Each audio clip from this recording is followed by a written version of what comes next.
Okey, nombor 7, Allah bersifat sama ataupun sam'un, bermaksud Allah Maha. Okey, apakah maksud sama?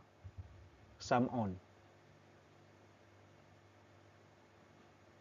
Okey, berkehendak, mendengar, melihat ataupun hidup. Jawapannya ialah okey, mendengar. Kalau berkehendak, dalam bahasa Arabnya disebut sebagai iradah. Okey, mendengar sam'un ataupun sama. Kalau kita nyanyi sama' basar, okey, ingat balik. Apa tu nasyid sifat 20 tu. Okey, kemudian kalau melihat, melihat ni dalam bahasa Arabnya basar. Kalau hidup, hayat. Okey, dia ada beza.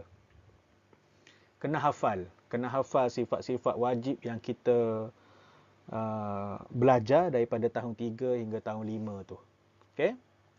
Supaya kalau keluar macam ni, soalan yang macam ni dia boleh tukarkan. Contoh, Allah bersifat qiyamuhu binafsih, yang bermaksud Allah Maha apa?